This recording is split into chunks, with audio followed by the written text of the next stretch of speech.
산상수훈 가운데 마태복음 5장 21절부터 48절까지 이어지는 내용을 가리켜 보통 율법에 대한 6가지 반제들이라고 부릅니다. 예수께서 율법을 재해석하신 본문들인데요. 우리 교우 가운데 이 가르침들을 반제라고 부르는 것에 대해서 이의를 제기하신 분이 있었습니다. 산상수훈에서 예수님은 율법의 근본 정신을 드러내요. 오히려 더 철저화하시는 것 같은데 그것을 가리켜 반제라고 하는 것은 이름을 잘못 붙인 것이 아니냐는 것입니다. 역시 그루터기 교회 교우다운 날카로운 질문이고 옳은 지적입니다. 남자 최 집사님입니다. 참고로 우리 교회에 지금 출석 중인 남자 최 집사님은 한 분밖에 없습니다.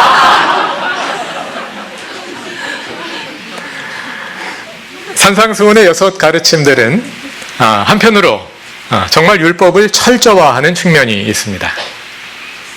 예수님은 율법의 근본 정신, 곧 하나님께서 그 율법 조항을 통해 이루시고자 했던 본래의 뜻이 무엇이었는지를 드러내심으로써 우리를 더 근본적인 실천으로 나아가도록 촉구하십니다.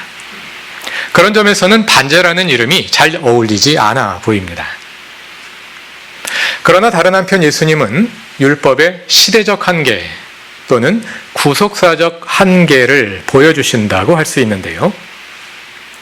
예수 그리스도와 함께 시작된 하나님 나라에 어울리지 않는 율법 조항들을 근본적으로 재조명하여 그 조항들을 폐기하신다 할 수 있을 만큼 근본적으로 재해석하십니다. 이것은 문자 그대로 반제라고 부를 수 있는 측면입니다. 6개의 가르침들을 비교해보면 모두가 그 2가지 성격을 함께 가지고 있습니다. 그런데 6가지 반제들 가운데 앞에 나오는 것일수록 철저화의 성격이 더 강하고 뒤에 나오는 것일수록 폐기의 성격이 더 강합니다. 그런데 예수님이 이 가르침들을 반제라고 부르는 것은 그런 내용적인 측면과 함께 형식적인 측면을 고려한 것입니다. 이 6개의 가르침들 모두에서 예수님은 율법 조항이나 관습들을 소개하신 후에 그러나 나는 너희에게 말한다 하시면서 그 조항들을 재해석하십니다. 함께 확인해 보시죠. 5장 21절에 살인하지 말라 하는 계명을 인용하신 뒤에 22절을 보면 그러나 나는 너희에게 말한다 하고 말씀하시죠. 뒤로 가서 27절을 보시면 간음하지 말라 하는 계명을 인용하신 후에 28절에서 그러나 나는 너희에게 말한다. 31절에 이혼에 관한 조항을 인용하신 후에 32절에서 그러나 나는 너희에게 말한다. 계속해서 34절, 39절, 44절도 동일한 방식으로 시작됩니다. 이렇게 6개의 가르침들이 모두 동일하게 그러나라는 역접 접속사로 반전을 이루며 예수님의 재해석을 소개하기 때문에 이 가르침들을 형식적인 측면에서도 반제라고 부르는 것입니다. 그런 점에서 반제라는 말을 꼭 정반대라는 뜻으로 이해할 필요는 없을 것 같습니다. 여러 가지 성격이 복합되어 있는 가운데 그 모두를 포함하는 정확한 이름을 찾기가 어렵기 때문에 그냥 두리뭉술하게 반제라는 이름을 사용하는 것이라고 할 수 있겠습니다. 오늘은 그 가운데 넷째 반제에 해당하는 말씀을 함께 살펴보려 합니다. 33절부터 34절 둘째 문장까지 먼저 제가 읽어보겠습니다. 옛사람들에게 말하기를 너는 거짓 맹세를 하지 말아야 하고 내가 맹세한 것은 그대로 주님께 지켜야 한다 한 것을 너희는 또한 들었다. 그러나 나는 너희에게 말한다. 아예 맹세하지 말아라. 이 말씀은 6개의 반제들이 가지고 있는 또 하나의 성격을 보여주는데요. 넷째 반제에서 예수님은 율법 조항을 문제 삼으신다기보다는 조항 자체를 문제 삼으신다기보다는 율법을 본래 의도와 다르게 오용하는 사람들의 그릇된 관습을 교정하려 하십니다. 무슨 뜻일까요? 계속해서 살펴보겠습니다. 먼저 본문에서 맹세를 하는 것은 구체적으로 어떤 경우를 말하는 걸까요? 다양한 종류의 맹세를 생각해 볼 수 있겠습니다. 먼저 공적인 자리에서 하는 서약이 있습니다. 공적이고 사적인 다양한 기관이나 모임에서 주요 직책에 취임할 때 서약을 하지요. 또 교회에서도 담임 목사나 장로나 권사가 취임할 때 서약을 합니다. 법정이나 청문회 자리에서 증인들이 서약을 하고요. 혼인예식에서는 신랑과 신부가 서약을 합니다. 교회에서 세례예식이나 입교예식을 할 때도 서약을 합니다. 이러한 서약은 공개적으로 또는 하나님 앞에서 많은 사람과 하는 약속의 성격을 가집니다. 하나님께 직접 하는 서원도 있습니다.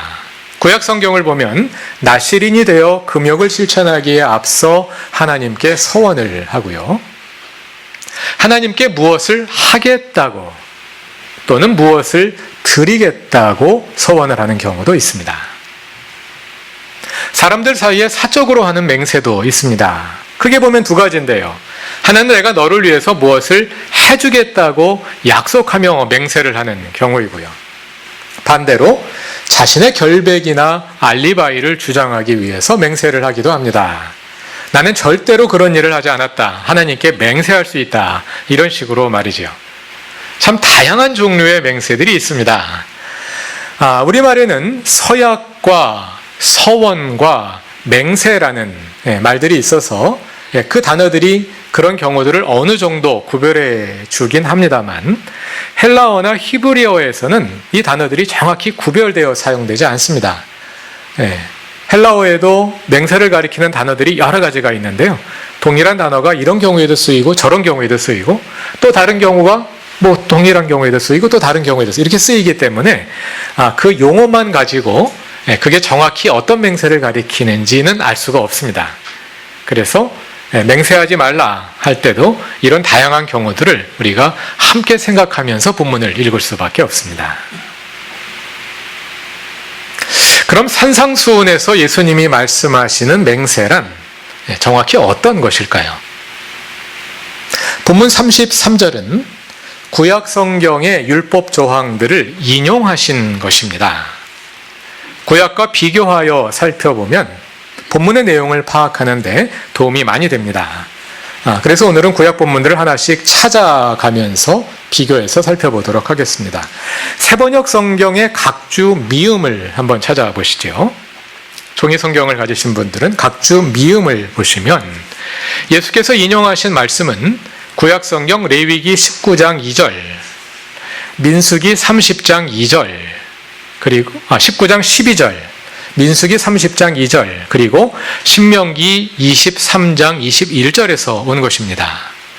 레위기에는 거짓 맹세하지 말라는 말이 나오고요. 민수기와 신명기에는 맹세한 것을 반드시 지키라는 말이 나옵니다. 그러니까 마태복음 5장 33절은 구약의 세 본문을 합해서 하나로 요약 인용한 것입니다. 자세히 읽어보면 그리고 이 세 구약 본문은 맹세를 하는 서로 다른 세 가지 사례들을 보여주고 있습니다. 먼저 레위기 19장 12절을 찾아봅시다.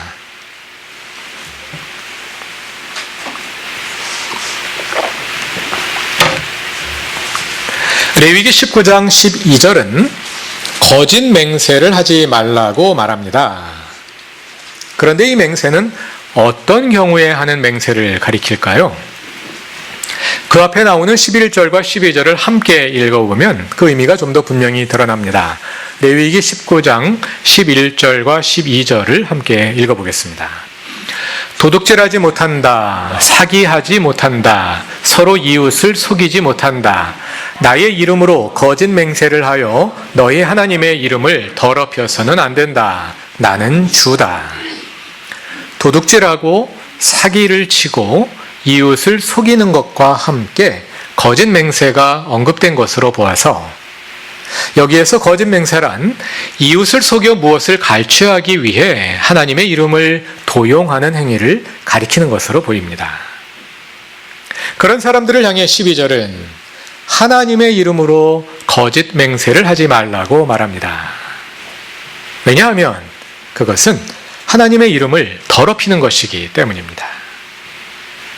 그것은 하나님의 이름을 함부로 부르지 말라 하는 십계명의 셋째 조항을 위반하는 것입니다. 다음은 민수기로 가보겠습니다. 민수기 30장 2절을 찾아보겠습니다.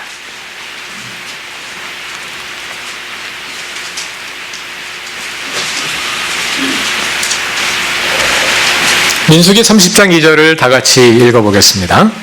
남자가 나 주에게 서원하였거나 맹세하여 스스로를 자제하기로 서약하였으면 그는 자기가 한 말을 어겨서는 안 된다. 그는 입으로 한 말을 다 지켜야 한다. 여기에 나오는 맹세는 하나님께 하는 것인데요. 그 내용은 스스로를 자제하기로 약속하는 것입니다. 아마도 나실인 서약 같은 것이 아닐까 생각합니다. 민수기 6장을 보면 나실인에 대한 규정이 나옵니다. 나실인이란 하나님께 바쳐진 자라는 뜻입니다. 스스로의 몸을 하나님께 바쳐 금욕 실천을 하는데요. 거기에는 술을 멀리하고 머리를 자르지 않고 시체를 가까이 하지 않는 것을 포함합니다.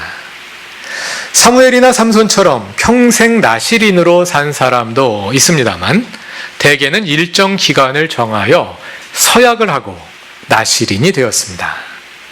아마도 정한 기간 동안 술과 이발과 시체를 멀리하겠다고 하나님과 약속하는 그런 종류의 서약이었을 것입니다. 사무엘의 경우는 그의 어머니인 한나가 대신 서약을 하고 아들을 하나님께 바쳤죠. 다음은 신명기 23장 21절입니다.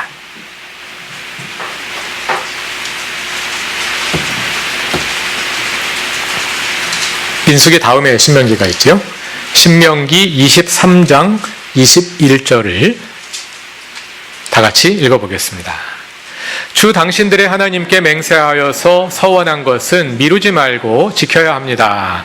주 당신들의 하나님은 반드시 그것을 당신들에게 요구하실 것입니다. 그러니 미루는 것은 당신들에게 죄가 됩니다. 여기에서 하나님께 서원하는 것이 구체적으로 무엇인지는 분명하지 않습니다. 개역개정판으로 23절을 보면 그것을 하나님께 자원한 예물로 번역했습니다. 그것도 가능한 번역이고요. 예물이 아니라 어떤 행동을 하기로 서원하는 것일 수도 있습니다. 민수기의 경우보다 좀 더 적극적으로 하나님께 무엇을 드리기로 하는 서원인 것 같습니다. 본문에 인용된 구약 본문 세 곳을 찾아봤습니다. 이제 다시 오늘의 본문인 마태복음 5장 33절로 돌아가 봅시다.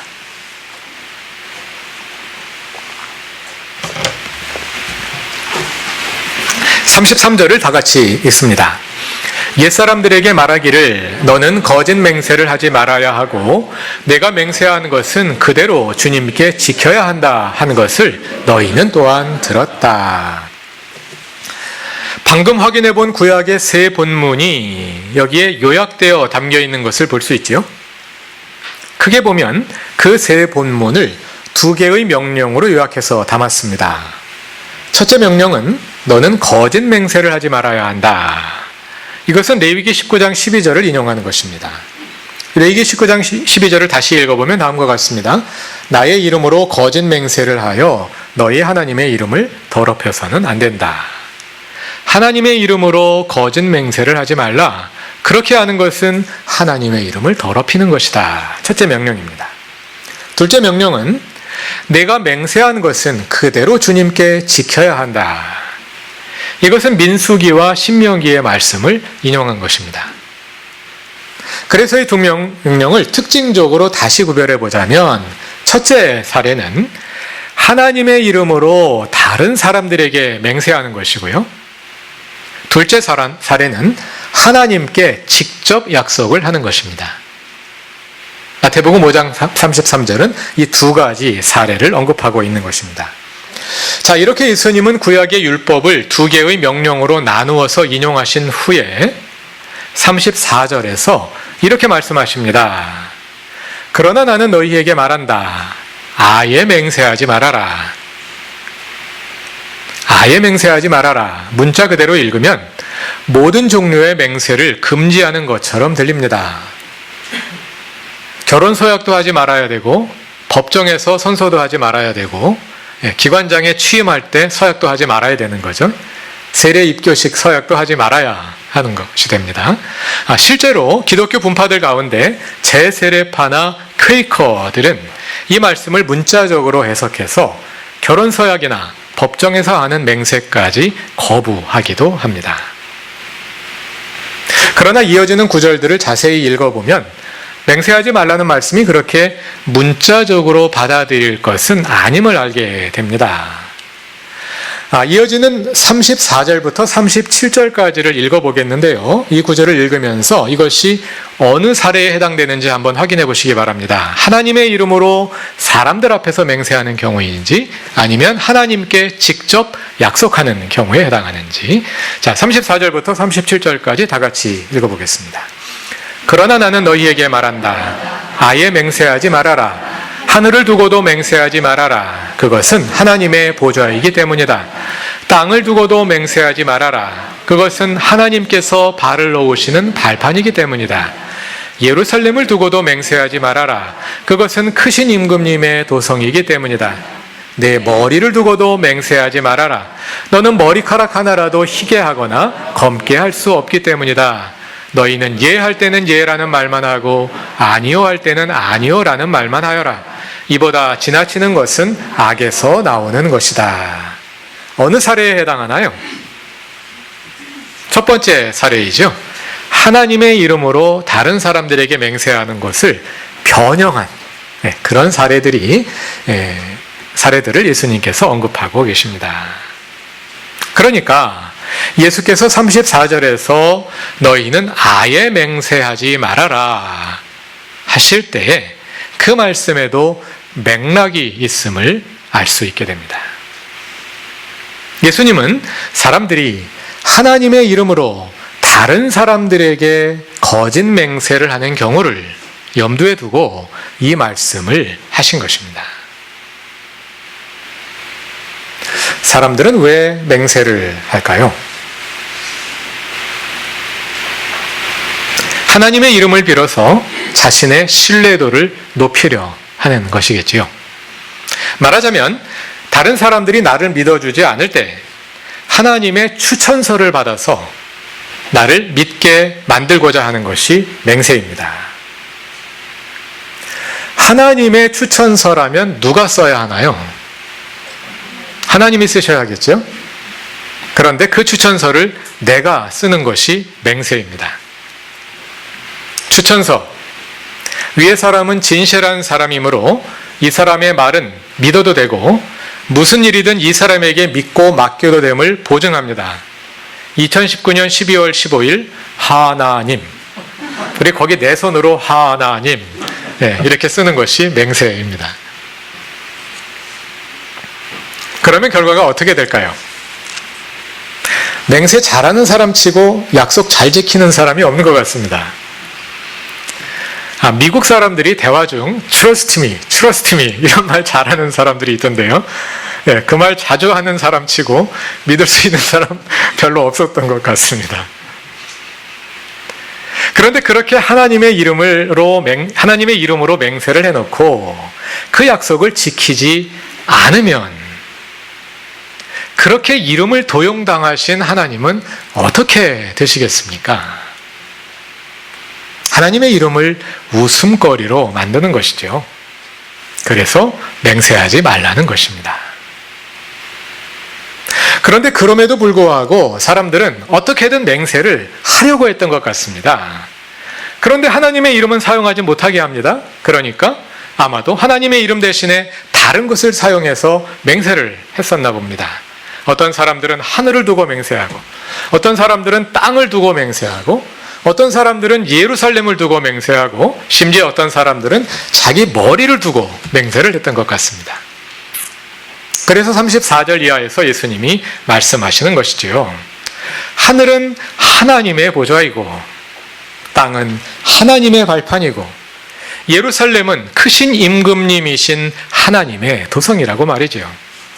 우리의 머리카락 한 터럭도 내 마음대로 희게 하거나 검게 할 수 없는 하나님의 창조물이라고 말입니다.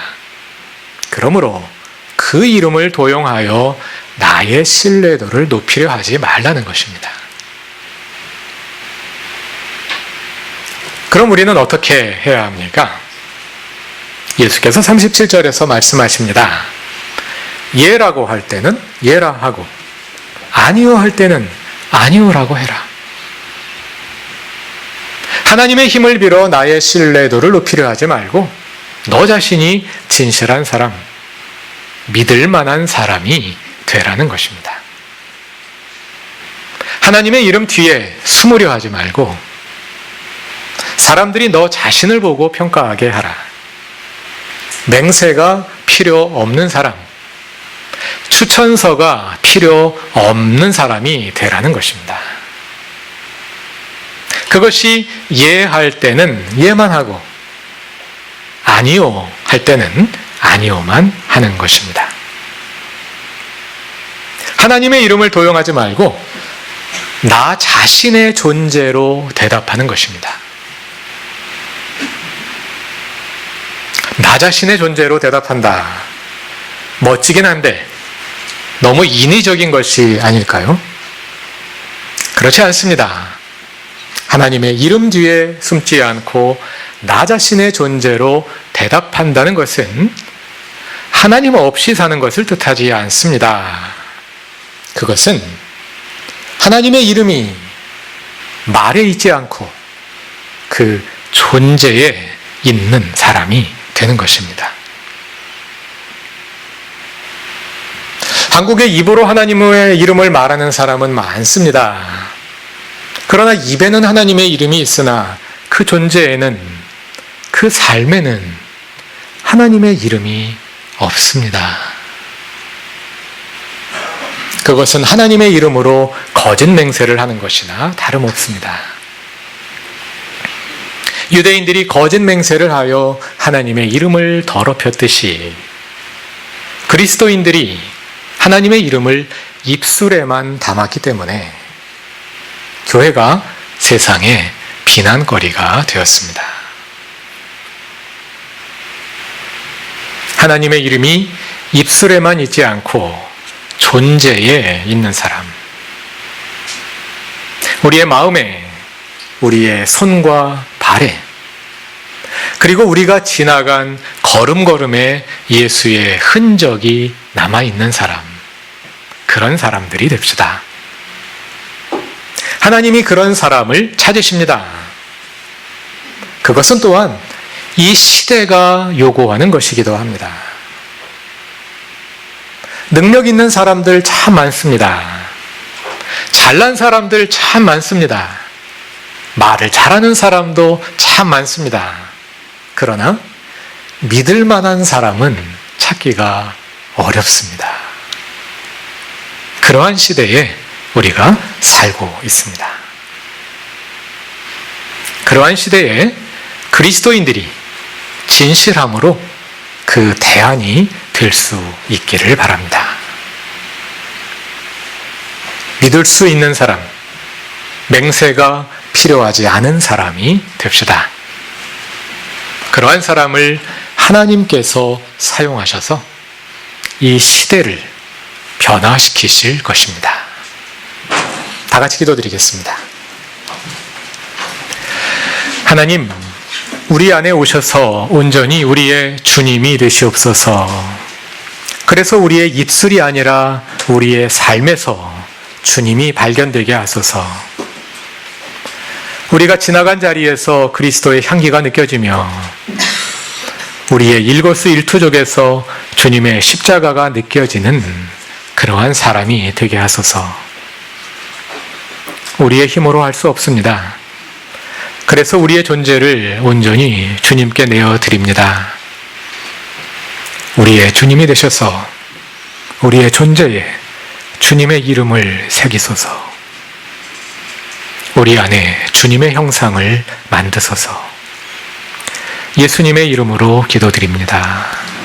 아멘.